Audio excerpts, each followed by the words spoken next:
Ya, jadi dengan diterbitkannya Undang-Undang Harmonisasi Peraturan Perpajakan, Undang-Undang Harmonisasi, Undang-Undang Nomor 7 Tahun 2021 yang kemarin, ya itu diatur mengenai UMKM itu untuk peredaran bruto sampai dengan 500 juta, Ya. itu tidak dikenakan pajak. Tidak dikenakan. Iya.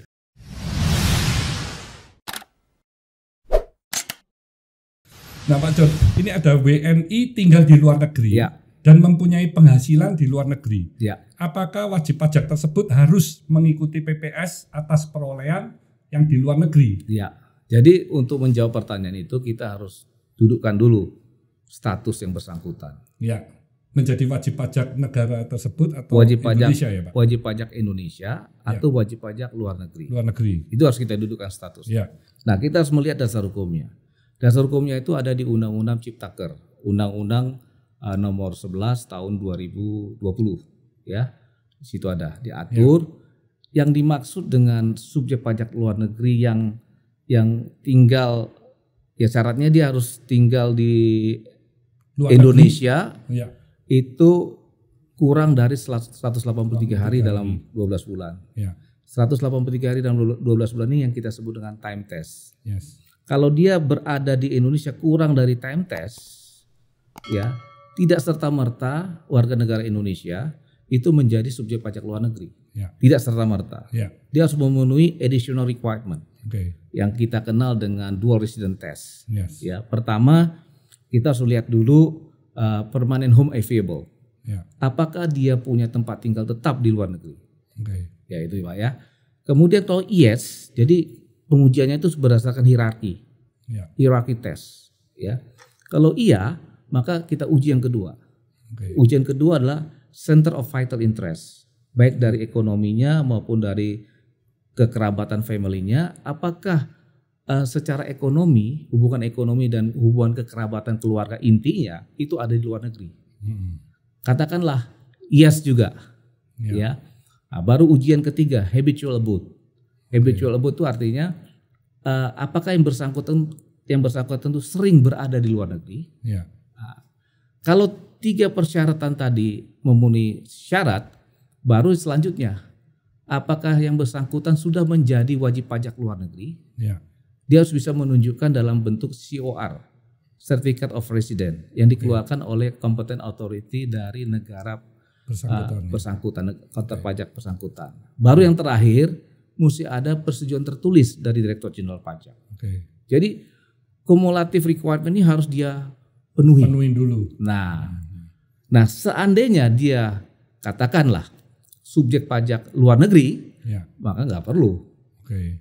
Tetapi kalau dia subjek pajak dalam negeri, ya maka dia, ya namanya sukarela Pak ya. Betul. Sekali lagi sukarela. Ya. Ya silakan manfaat ini kesempatan yang baik. Ini last call. Yes. Nah, Betul. Ya, ya. Nah ini dari para netizen ini Pak. Mangga, Mungkin mangga. Bapak bisa jawab singkat ya. ya. Apa akibat hukum dari pajak yang tidak diungkapkan? Tadi saya sudah katakan, Ya. ya sanksinya bisa kena pajak 90%. Kena pajak 90%. Kenapa ya Pak? Di Indonesia pajak terlalu banyak macamnya, tapi minim service publik. Ya kami berterima kasih atas semua masukan ya. Ya. Tentunya Direktur Jenderal Pajak Kementerian Keuangan ini berupaya keras untuk memberikan pelayanan yang terbaik karena kompensasinya adalah memang kepatuhan dari wajib pajak. Betul. Nah, sebagai informasi Pak Hermanto dan semua sobat sukses yang ada di channel ini, ya kanal ini, saya ingin menjelaskan bahwa dengan adanya pandemi COVID-19, ditambah lagi kami sejak tahun 2017 sudah melakukan reformasi administrasi perpajakan yang kita kenal dengan Cortex atau PSIAP. Ya, insya Allah akan bisa kita tuntaskan di tahun 2023 ini. Ya, pelayanan kami sudah berbasis teknologi informasi. Betul. Sebagian besar sudah berbasis itu. Ya. Dan sudah bisa dirasakan lah. Betul. Pelayanan di kantor pelayanan pajak, terutama di Surabaya misalnya ya. Setiap wajib pajak itu akan dilayani oleh account representatif. Setiap wajib pajak. Ya. Saya Bahkan, sudah merasakannya Pak. Bahkan lebih dari bank. Ya. Kalau bank itu kan hanya prioritas. Ya. Kalau kami semua setiap wajib pajak akan ada AR-nya. Betul. Kalau bank itu kan hanya nasabah prioritas yang punya akun representatif, tapi kami kantor pelayan pajak. Dan yang kedua, untuk program PPS ini silakan diikuti melalui media online. Dan kami menyediakan sarana akses informasi untuk pelaksanaan PPS ini melalui multimedia, multimedsos, ya seperti WhatsApp, Telegram, kemudian Instagram, ya Facebook, maupun media-media online lainnya. Kami terbuka, termasuk kehadiran saya di sini untuk menjelaskan mengenai program PPS ini adalah last call yang sangat bermanfaat bagi kita semua. Saya sudah merasakan Pak perbedaan dari Ditjen Pajak ini luar biasa sekali ya. Terima kasih. Termasuk tadi Prof John juga menjelaskan kalau semuanya bisa online. Ini kan perubahan-perubahan yang sesungguhnya bisa dinikmati oleh seluruh sobat sukses ya. Ya tentunya dari sisi para wajib pajak dan juga Ditjen Pajak sama-sama harus improve sendiri ya Pak ya. Benar, kalau Pak. wajib pajaknya ya jangan nakal-nakal supaya aparat pajaknya juga kerjanya kan lebih sistematis, lebih hasilnya juga lebih optimal benar, ya Pak ya, untuk pembangunan segala. Benar Pak. Jadi memang ini nggak bisa dari satu sisi aja. Benar ya. Pak. Ya. Pak, ini kalau UMKM dengan pendapatan di bawah 300 juta per tahun, apakah tidak dikenakan pajak? Ya, jadi dengan diterbitkannya Undang-Undang Harmonisasi Peraturan Perpajakan, Undang-Undang Harmonisasi, Undang-Undang Nomor 7 Tahun 2021 yang kemarin, ya itu diatur mengenai UMKM itu untuk peredaran bruto sampai dengan 500 juta. Itu tidak dikenakan pajak. Tidak dikenakan. Iya. Jadi kalau pertanyaannya 300 juta, berarti dia dibebaskan. Nah, Pak Hermanto jawab loh tuh. Ya. Moga-moga ini happy nih ya. Apakah kalau tidak ikut PPS dianggap tidak berpartisipasi membantu pemerintah? Ya, jadi begini Pak Hermanto, ini program PPS ini sebenarnya ini kesempatan, opportunity, facility, dan sifatnya sukarela. Jadi it's up to the taxpayers. Betul. Gitu ya. Yang penting last call. Gitu. Last call. Bukan soal membantu pemerintah, membantu diri sendiri. Iya benar Pak Hermanto. Nah, kriteria harta yang termasuk PPS. Jadi semua ya Pak. Harta itu luas Pak, mulai dari uang tunai, setara kas, kemudian harta tanah dan atau bangunan, perhiasan, semua Pak, kendaraan, saham, lukisan, ya itu silakan. Apalagi lukisan ini kan ada komunitas tertentu. Tapi ini ya. Nilainya kan naik terus. Luar biasa itu. Nah itu kalau ikut PPS nilai yang mana Pak? Nilai dia beli atau nilai saat ini ya? Ya tentunya nilai yang berlaku yang dipahami bersama. Ya, kalau misalnya dia bilang nilainya gini, contoh Pak ya, contoh. Kalau dia bilang lukisan ini, katakan siapa yang wanita itu yang terkenal? Mona Lisa. Ya, katakan yang imitasinya lah. Ya, dia bilang ini harganya 10 juta gitu kan. Ya nggak apa-apa, yuk lapor aja 10 juta. Kalau sekarang sudah 1 miliar? Nah tunggu dulu. Nah katakan 10 juta. Ternyata dia jual, dia kolektor. Ya dia jual 1 miliar. Nah selisihnya 30% ya. Capital gain dong. Ya, itu konsekuensi dia mendowngrade nilainya. Betul. Ya. Jadi lebih baik udah apa adanya. Dia yang tahu kan. Ya. Oke. Nah ini dulu TA yang gak lapor aman-aman aja. Yang lapor malah jadi perhatian dinas pajak. Apa PPS juga akan begitu? Ya tidak, ini kan last call saya bilang. Ya. Kan kita ingin katakan begini, contoh Pak Hermanto. Kita ingin katakan Pak Hermanto, ini umurnya kan di atas saya sedikit lah ini ya Pak Hermanto. Ya. Walaupun wajahnya lebih muda dari saya kan. Enggak juga. Saya jauh lebih tua Pak John, ini awet muda. Nah ini kesempatan bagi Pak Hermanto untuk melakukan transfer of wealth kepada anak. Kan mereka perlu untuk dipersiapkan kan. Nah, jadi kembali lagi di situ ya. Ini this is the right time to take the facility. Ini last call ini saya katakan. Last call ya. Nah, ini namanya kenapa kok PPS tidak tag MST 2 gitu? Memang itu kan nama itu kan kesepakatan dari pemerintah dengan DPR ya ketika melahirkan undang-undang harmonisasi peraturan perpajakan. Dan memang ini tidak tax amnesty. Oke. Ini bukan tax amnesty seperti yang kemarin. Ya. Karena ini bahkan lebih luas. Ya. PPS ini merupakan solusi bagi tax amnesty yang kemarin. Ya. Bagi peserta tax amnesty yang kemarin. Okay. Dan juga coveragenya diperluas sampai 2020. Okay. Ya, bagi orang pribadi. Jadi memang berbeda dengan kemudian durasinya juga beda. Kalau tax amnesty kemarin 9 bulan. Sekarang 6 bulan. Ya. Oke. Nah, ini kenapa pengusaha atau wajib pajak berbelit untuk jujur terkait urusan pajak? Tanyanya ke pelonco. Mesti tanya ke wajib pajak dong. Tapi perlu saya sampaikan ya. Ya, ini ada kaitannya juga dengan kepatuhan. Ya.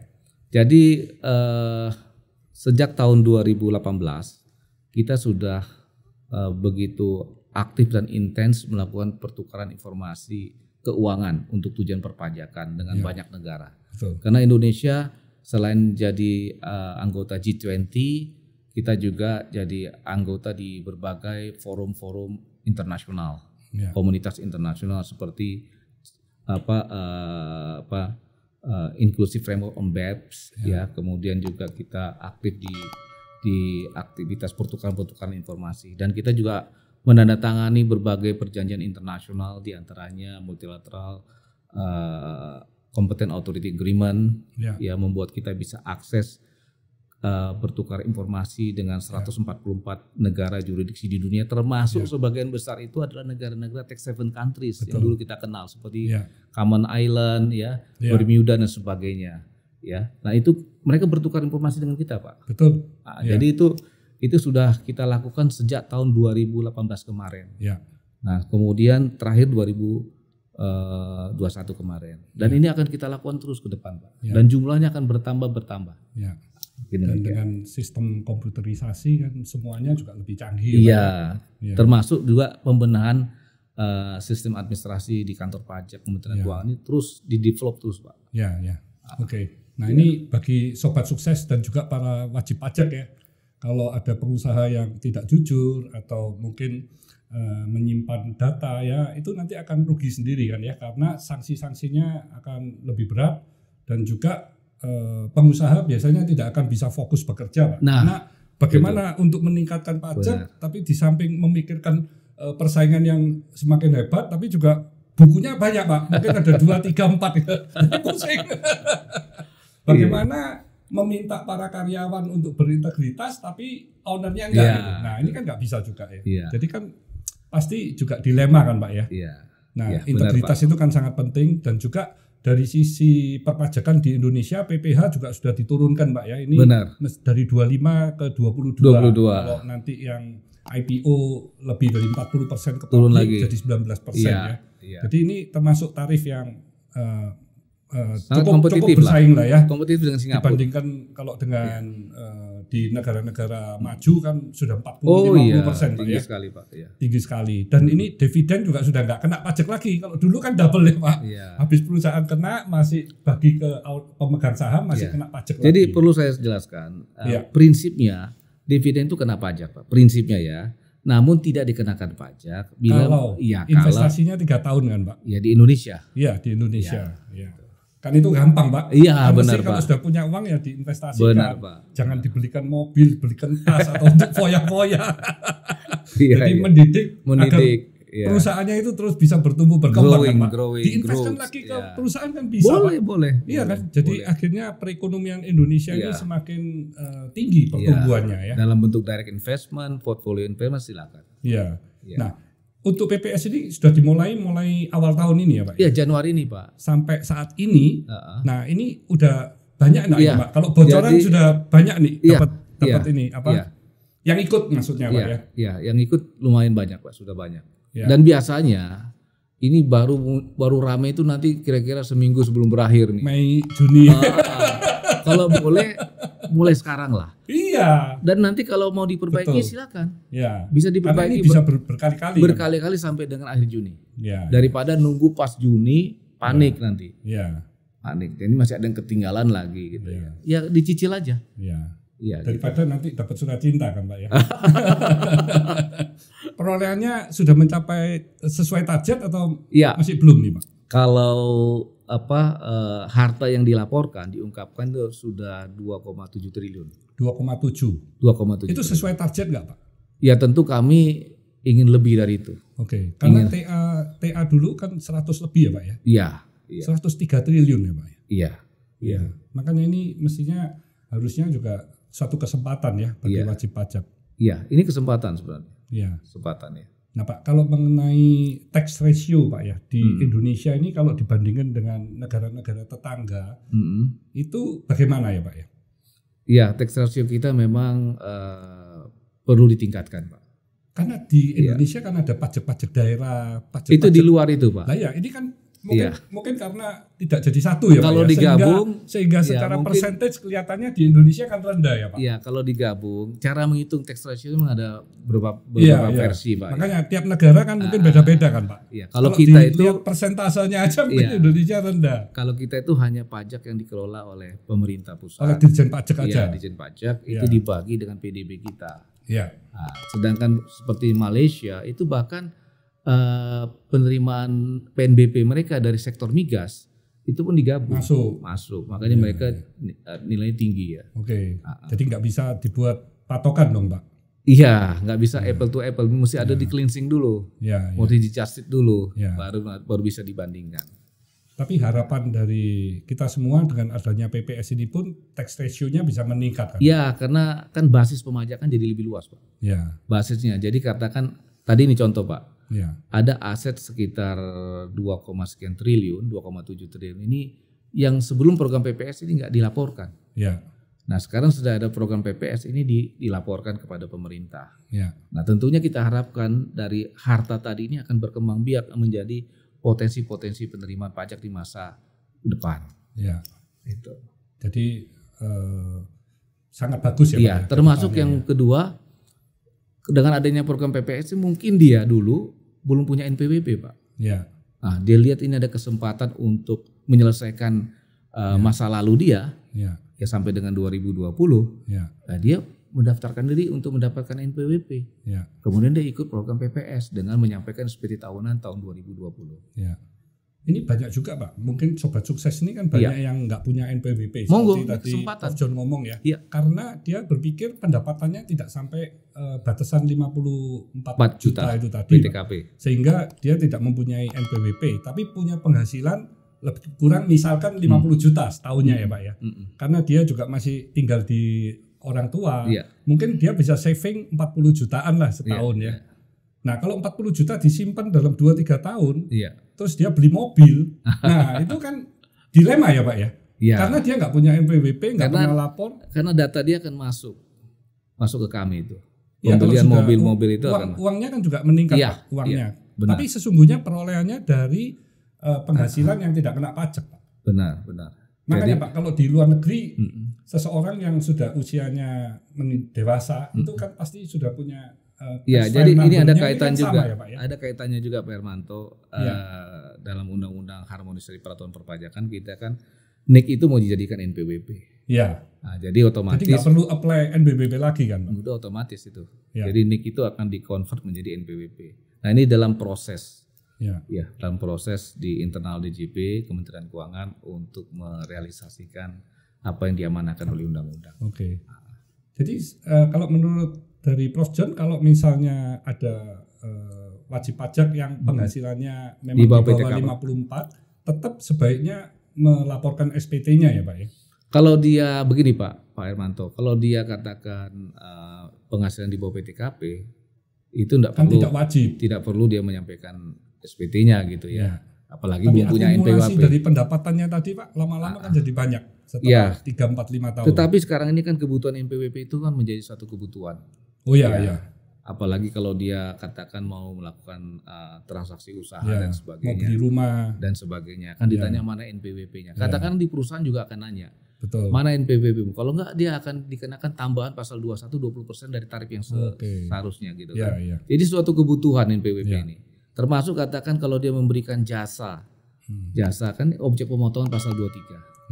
Ya kan. Kalau dia nggak punya NPWP, dia kenakan tambahan sekitar 100% dari tarif yang seharusnya misalnya. Misalnya begitu ya. Atau 20% dari yang seharusnya. Jadi suatu kebutuhan. Nah, jadi katakan kalau penghasilannya di bawah PTKP, kan dia hanya melaporkan saja, just report. Ya, katakan penghasilan tiap tahun di bawah PTKP, terus dia beli mobil. Ya kan? Nah, ya silakan dilaporkan dalam hartanya. Ya, tetapi penghasilannya tidak dikenakan pajak karena di bawah PTKP. Apalagi sekarang pelaporannya cukup dengan e-filing, nggak perlu lagi dia yang manual kertas kemudian dia kasih ke kantor pajak, nggak perlu, cukup dari rumah atau dari kantor dia bisa menyampaikan SPT-nya. Jadi seperti wajib pajak badan gitu, jumlahnya semakin lama semakin bertumbuh ya Pak ya? Jumlah numbernya. Oh iya. Karena sebelum TA atau sebelum PPS ini kan banyak mungkin yang tidak melaporkan Pak. Iya. Jadi dianggap kayak bisnis rumahan gitu. Padahal ada yang ratusan. Iya. Apalagi sekarang gitu di era revolusi industri 4.0.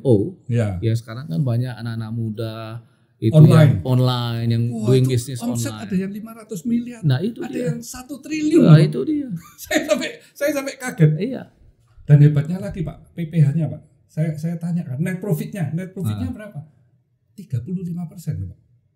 Karena mereka punya biaya enggak banyak. Enggak banyak. Dan apa ya? Semua juga enggak punya pabrik Pak. Maklum kan? Iya.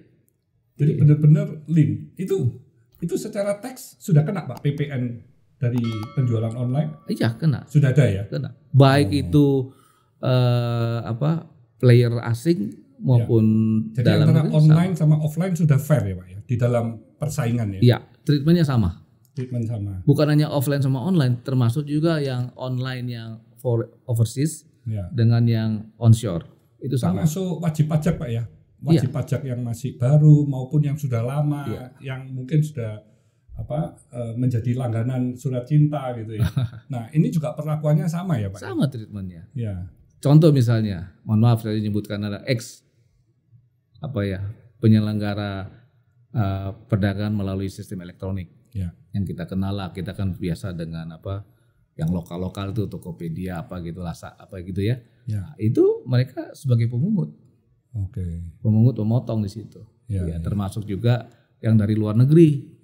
Ya penyelenggara PMSC perdagangan melalui sistem elektronik, katakan misalnya yang luar negeri lah, Amazon atau apa ya, atau yang kalau film-film itu apa namanya itu Pak, Spotify, Netflix. Nah itu mereka jadi wajib pungut PPN Pak untuk konsumen di Indonesia. Makanya pendapatan dari pajak ini kan semakin tahun memang semakin meningkat ya Pak ya? Iya, semakin meningkat. Nah tentunya kita melihat ini dari sektor-sektor yang lagi booming. Kan ini kan kita di masa pandemi COVID ini kan ada yang juga sedang bangkit, ada yang sudah diuntungkan dan terutama yang di sektor telekomunikasi. Tapi berbeda Pak kasus pandemi ini dibandingkan dengan waktu krisis 97-98 ya. Penyebabnya saat ini yang dibawa kan yang lebih kena ya Pak. Iya, karena kan kalau dulu itu kan perbankan Pak. Ya, sektor keuangan. Itu yang besar-besar kena semua kan Pak. Kalau ini kan penyebabnya pandemi COVID Pak. Ya, jadi teman-teman yang UMKM ini yang terkena Pak. Kena PSBB gitu sudah nggak boleh berjualan. Benar itu kan Pak. Susah. Iya. Terus yang di mal-mal itu Pak. Iya. Itu nggak ada bisnis tapi pengeluaran tetap ada Pak. Sewa jalan, listrik jalan, apa semua. Iya, sewa kadang masih bisa nego Pak. Karyawan. Tapi kalau nggak ada pemasukan, nggak bisa bayar gaji. Karyawan. Iya. Banyak yang masuk rumah sakit tuh Pak. Ya makanya pemerintah memberikan insentif Pak melalui program pemulihan ekonomi nasional yang kita sudah launching pemerintah. Termasuk hotel-hotel ya Pak ya? Iya, itu para wisata, hotel, transportasi semua yang ikutannya itu kan terpuruk gara-gara pandemi. Dan kita bisa merasakan sekarang ini Pak, sejak tahun 2021, 2022 yang sekarang ini ekonomi sudah mulai menggeliat Pak. Betul. Ya, ini ada kaitannya dengan kesuksesan kita menangani COVID-19. Betul. Karena penyebab masalah ekonomi ini baik domestik maupun global itu adalah pandemi ini Pak. Ya. Terutama 2 tahunan ini Pak ya. Iya Pak. pengalaman yang tidak mungkin bisa dilupakan. Iya. Ini udah nggak terasa nih, hampir 1 jam nih Pak. Nggak mengganggu waktunya Prof. John lagi nih.